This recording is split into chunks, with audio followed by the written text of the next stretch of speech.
To officially welcome you all this evening and to open our evening up right, I would like to invite the President of the Board of the Aruba Chamber, Mrs. Daphne Agius Cesareo-Lejuez, to please join us on stage.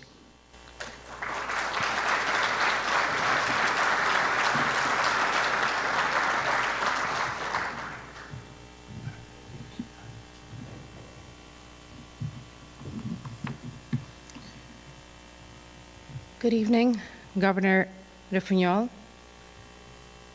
Ministers of the Cabinet, honorable members of Parliament, and all distinguished guests. Welcome to the Aruba Chamber's annual business event with a touch of celebration in connection with its 85th anniversary. As the President of the Aruba Chamber of Commerce and Industry, it is an honor to commemorate this very important milestone.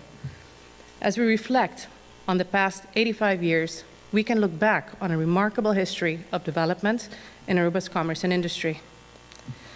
Before the establishment of the Chamber, economic growth and development in Aruba faced many barriers, while simultaneously dealing with a relatively weak economy. These were turbulent times for business. It was a time when the business community clearly lacked a neutral organization to advocate its interests and provide the necessary support in order to create favorable conditions for the development of entrepreneurship. To fill this void, a determined and courageous group of entrepreneurs formed a committee and filed a petition for the official constitution of the Aruba Chamber of Commerce. The decree was signed on September 8, 1930, by Governor Sloba of the then colony of Curaçao, of which Aruba formed part, and the institution officially started operations in the beginning of 1931. It is thanks to the efforts and vision of this brave group of founding entrepreneurs that through hard work and despite the many obstacles, the road was paved to shape the solid organization we know today. Many of the descendants of these founders have followed the footsteps of their pioneering ancestors, either by continuing their business or starting up new ones. Many have also volunteered to serve the Chamber as board members and in some cases even as elected presidents. Entrepreneurs serving the Chamber over several generations included many well-known and prominent families. In 1945, the Aruba Chamber expanded its services from advocacy and leadership to the administration of the commercial and foundation registers and beyond to provide guidance and information to entrepreneurs and investors. The first company registered was La Casa Azul, a hardware store. And since then, our register has grown from a couple of sole proprietorships to approximately 15,000 active companies to date, consisting of other legal entities, including the Limited Liability Company, also known as a VBA, which since its introduction in 2009 has been the most popular business form.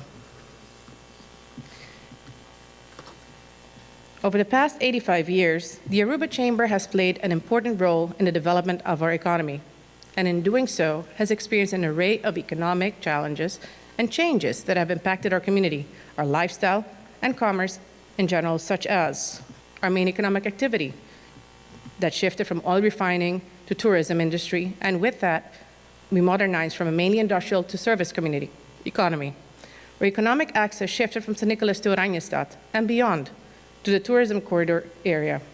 We evolved peacefully from a homogeneous population into a multicultural society.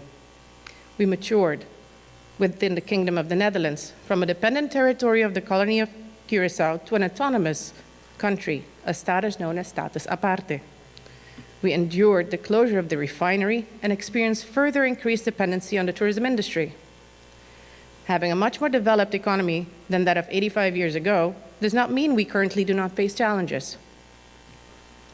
The theme this evening is from red tape to red carpet and symbolizes the need to increase efficiency and productivity in order to achieve an environment where businesses can thrive and foreign investment can be positively attracted. The challenges for businesses, both local and foreign, are many and include, for example, increased administrative burden, especially for small and medium enterprises, less attractive fiscal regime, stringent labor laws, limited access to investment capital, and long-winded banking requirements due to perhaps over-scrupulous FATF compliance regulations. All of these will require improvement in order to contribute to the ease of doing business, and to create a stimulating environment that would encourage foreign investment. In addition to the aforementioned, since 2008, the public budget balance has slipped from a surplus of 1% of GDP to 9.3% of GDP in 2014, according to the CFD. While during the same time span, the debt to GDP ratio went from 41.7% to 81.4% of GDP.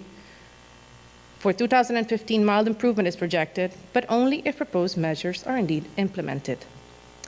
We would appreciate more serious attempts from government to curb labor costs and public spending in order to improve our current debt position that, in absence of drastic measures, is only presumed to rise. Recently, the government agreed to new long-term financial commitments for infrastructural projects that will add an additional estimated 30 to 40 million a year to the public budget for a period of approximately 25 years, for which we have not yet received a clear indication on how the government intends to fund the prepayment. The critical financial situation did not go unnoticed and also brought about a certain strain on Aruba's relationship with the Netherlands, which ultimately resulted in the financial supervision by the CAFT. All these public finance challenges, combined with the widespread speculation on possible fiscal measures to be imposed on private sector and community in order to restructure the public budget, were magnified by a lack of transparency.